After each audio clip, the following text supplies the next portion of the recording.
अस्सलाम वालेकुम जी। सबसे पहले मैं आप लोगों का बहुत ज़्यादा शुक्रिया अदा करना चाहती हूँ।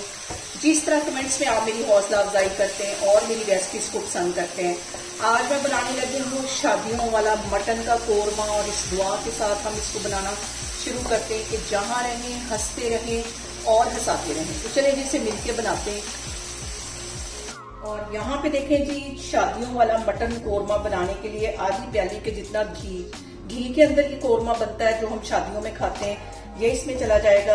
और इसके साथ ही एक मीडियम साइज की प्याज, इसे बिल्कुल बारीक मैंने काट लिया, ये इसमें चली जाएगी। और इसको हम गोल्डन कलर आने तक, अच्छा गोल्डन कलर आ जाएगा, तब तक हम इसको घी में फ्राई करते हैं, फिर मैं आपको दिखाती हूँ। और यहाँ पे देखें जी, प्याज का अच्छा सा गोल्डन कलर आ गया है। अब इसके अंदर आधा किलो के जितना मैं मटन डाल दूंगी। एक दफा इसको अच्छी तरह हिला लेना। और अब इसके अंदर मैं डाल दूंगी 1 टेबलस्पून लहसुन और अदरक का पेस्ट। और इसके साथ ही 1 टीस्पून भर के इसमें मैं डाल दूंगी नमक का। मिक्स कर लेना है इसको। और अब इसके साथ ही 4 सब्ज इलायचियाँ ये इसमें चली जाएंगी, 2 बड़ी इलायचियाँ इसमें चली जाएंगी और 2 छोटे से ये टुकड़े दालचीनी के ये इसमें चले जाएंगे। इन सारी चीज़ों को अच्छी तरह मिक्स कर लेना है। और इसके साथ ही आधा टीस्पून से भी कम ये थोड़ी सी हल्दी ये इसमें चली जाएगी। आधा टीस्पून इसमें कश्मीरी रेड मिर्च चली जाएगी। आधा टीस्पून इसमें पिसी हुई रेड मिर्च चली जाएगी। ये सारी चीज़ें डाल के इसको हमें कर लेना है अच्छी तरह मिक्स। और इसके साथ ही तकरीबन 2 टेबलस्पून के करीब इसमें मैं पानी डाल दूंगी ताकि जो मसाला है वो गले नहीं। इसके साथ ही 1 टीस्पून पिसा हुआ सूखा धनिया चला जाएगा और 1 ही टीस्पून इसमें कुटा हुआ जीरा चला जाएगा।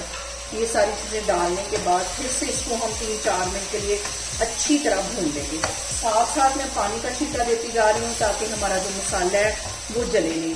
और जो मसाले हैं वो अपने अपने टेस्ट के मुताबिक कम या ज़्यादा कर सकते हैं।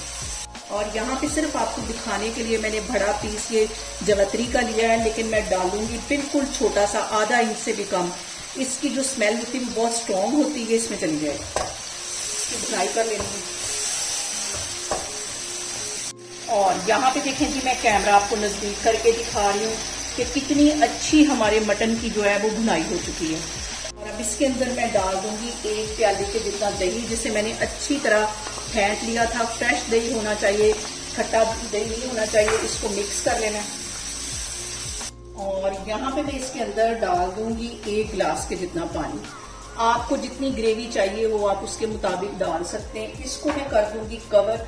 फ्लेम यहाँ पे मैं बिल्कुल दम वाली कर दूंगी क्योंकि मटन हमारा अभी कच्चा है, सिर्फ इसकी हमने बनाई 5-10 मिनट की है। और फ्लेम यहाँ पे मैं लो करने लगी हूँ। तकरीबन 15 से 20 मिनट के बाद फिर मैं आपको दिखाती हूँ। और यहाँ पे देखें जी, मटन कोरमे को पकते हुए हल्की आग पे तकरीबन 20 मिनट हो गए। और देखें जबरदस्त सा हमारा जो मटन कोरमा है वो तैयार हो गया है और दानेदार इसकी ये ग्रेवी बनी है। और मटन भी अच्छी तरह गल गया अंदर। मैंने एक दफा चेक किया था। अब इसके अंदर मैं डाल दूंगी आधा टीस्पून के करीब काली मिर्च और आधा ही टीस्पून इसमें मैं डाल दूंगी गरम मसाला। चूल्हा यहाँ पे मैं बंद करती हूँ। इसको मैं करती हूँ डिश आउट, फिर मैं आपको दिखाती हूँ। और यहाँ पे देखें जी, बहुत ही टेस्टी शादियों वाला हमारा मटन कोरमा बन के तैयार हो गया। आप लोग इसे मेरे तरीके से बनाएं और मुझे कमेंट्स में बताएं कि आपको मेरी रेसिपीज कैसी लगती हैं। और मेरी वीडियोस को ज्यादा से ज्यादा शेयर करें और मुझे सब्सक्राइब करें। और अपना बहुत सारा ख्याल रखें। इंशाल्लाह ताला मैं एक और वीडियो में आपके सामने आऊंगी। अल्लाह हाफिज।